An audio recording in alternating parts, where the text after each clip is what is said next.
So, Aries, you're coming into the month really moving. There, uh, this energy can be as literal as moving away from some type of abusive or unhealthy kind of relationship, that physically moving, or emotionally, intellectually moving space, because whatever you are leaving behind is no longer serving you. And your strength may be playing a big role in this right now. And you may not feel very strong. You may feel a little bit weak, and you may feel like this has beat you up a bit, but you are very, very focused on this coming to an end. And not only it coming to an end, but being able to rebirth it in the way in which you would like. Every end is followed by a beginning. The darkest nights, the sun still comes up. Like, you're very focused on, okay, I've had enough of whatever this is, and I need to make a change. I need to put this behind me, literally, and move my ass forward. And you have the Magician coming in from a past card. So this may very well be you really focused in on manifesting the life that you want, being actively engaged in practicing of the law of attraction, if you will, thinking better thoughts, being honest with yourself, utilizing your assets properly to move yourself in the direction you want to go. And you are really, like, the death card couldn't be more straightforward. You want this over with, whatever this is. And in your strength area, we have the Eight of Swords. So typically this card is seen as very like self-limiting, or not being aware of what's around you, and kind of closing in on yourself and closing your eyes, and if I don't move and if I don't know it's there, then I can't get hurt, and I'm just going to stand here and I'm going to be still. It, as a strength, it may be very good for you right now to be careful, to not limit yourself, but to be aware of your limitations, is how I'm reading this right now. To be aware. And I hate telling people to set limits on yourself, because I don't like that. I don't really want to tell you to set limits, but just be consciously aware of your thought patterns right now, because a lot of this is these are her thoughts, and these are all the negative things and all the things she set up around her to keep her enclosed there. So she doesn't know if they're really there or not. That's just what she's imagining under her blindfold. So as a strength, this is, use your thought powers right now. Use your abilities to imagine the possibilities, but not in a negative way. Use it in a very analytical way of what's serving me, what's not, what's going to benefit me, what's not, what can I physically do right now and what I can't, and working on just having a more logical view on what's happening in your surroundings. And then we're followed by the Moon card here. And the Moon card is one of my favorite cards. It comes out a lot in my readings. It's a big, like, healing moon tarot. So this is kind of an upcoming energy for you. This is something you need to be aware of in May. That this card can really speak of your intuition and knowing what's right for yourself. It can also speak of different viewpoints and perspectives, because what shows in the day does not show at night, and vice versa. And how things appear under those two different lights are different. And what are the shadows? And this can really speak to the shadows within yourself.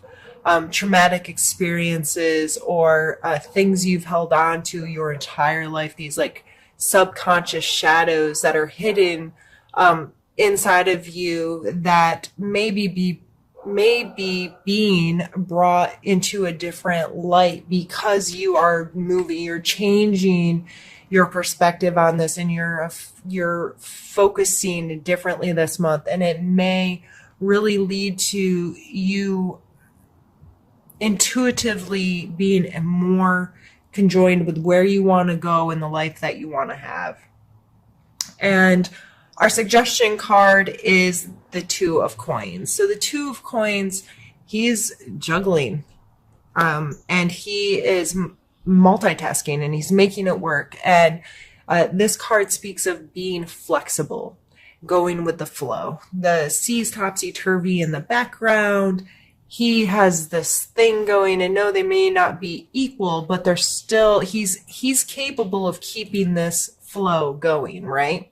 So this kind of energy can be exhausting. It can wear you out. You can get worn a little thin. However, this is something you're capable of, and it's being suggested to you this month to keep juggling. Make sure you keep the momentum going. It's not going to last forever. And this is followed by the Seven of Swords, and he's kind of known as the sneaky thief. He's stealing away 5 of 7 swords.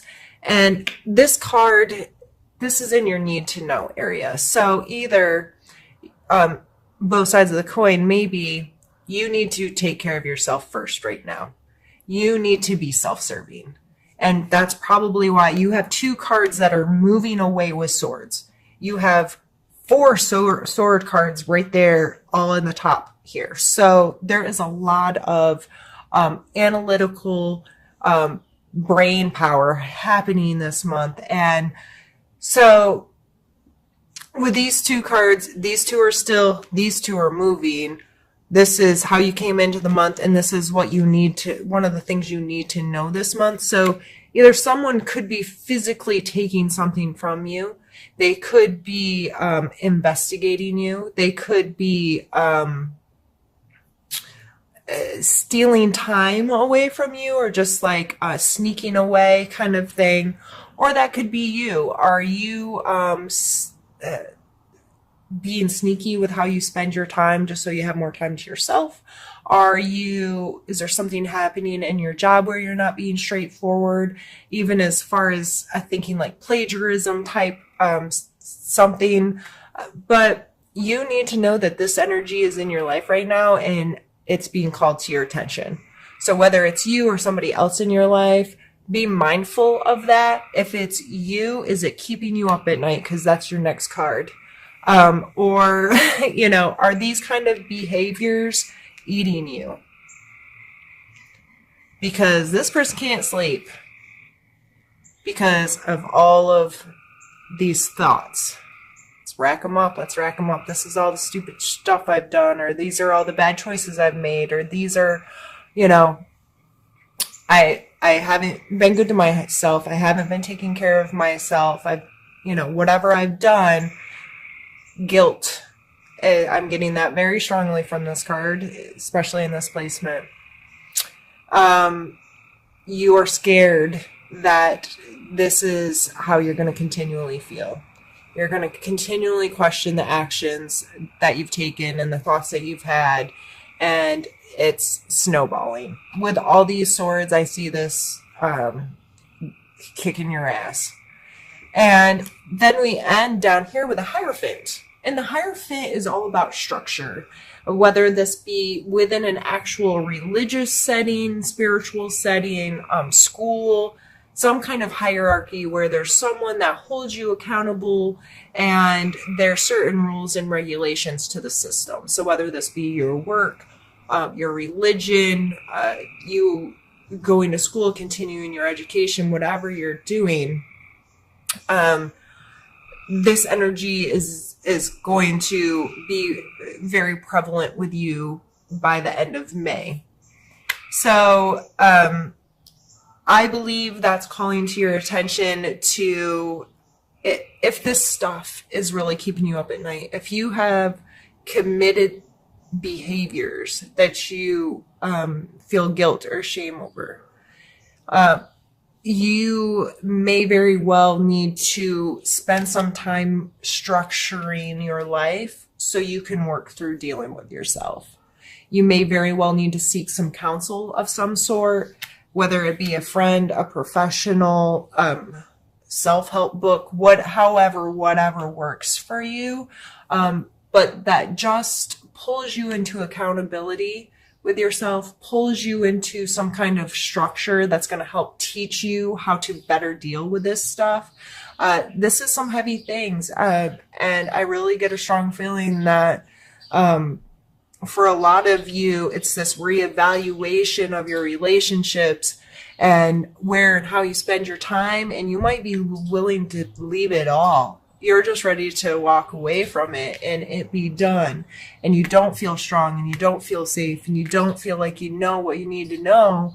Or you may be feeling like you're getting like physically stolen from, or you're committing those kinds of behaviors because of the situation you're in. It may be necessary for you to commit some of these behaviors. It may be necessary for you to sneak away, or it may be necessary for you to cut off resources or something with someone because it's not healthy. So regardless of how this is playing out, and with these general readings, I'm still new to doing this for general, for 50 or 100 or however many people watch this. In a personal reading, I would go much more in depth with some of these things, but I'm trying to keep it general. Because regardless of what your position is in this month, Aries, these energies are there. And you're going to be dealing with them in some capacity. And by mid-May, when the Uranus moves and all of these things happening, this could definitely cause some of this restructuring to happen in your life. So I believe it's important for you this month to love yourself regardless and be understanding and give yourself time to deal, and don't be too harsh and mean on yourself and all of those good things that could go on and on. But instead, I'm going to pull an oracle card and see what that has to say. And these cards are so big, they're hard for me to shuffle.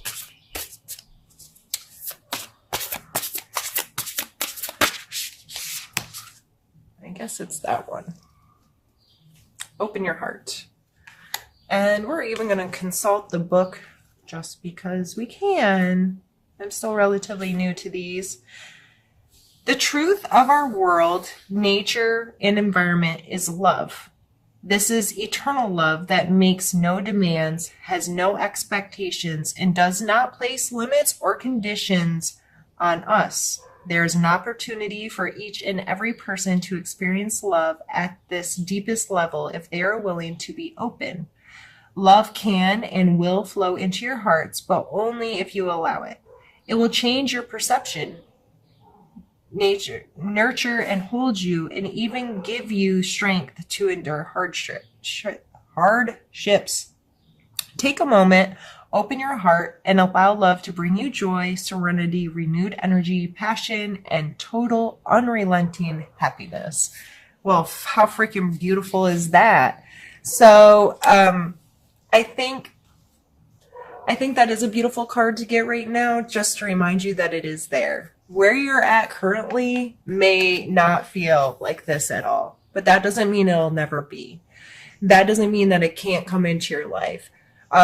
Especially with the Magician coming up in your past. Like, I think you know that you can create the life you want, that you have a conscious role in manifesting in your life. But that doesn't mean that it's always easy, and it doesn't mean that the path from A to Z is a straight, smooth path. Like, coming to terms with some of this stuff and dealing with it is not comfortable, typically.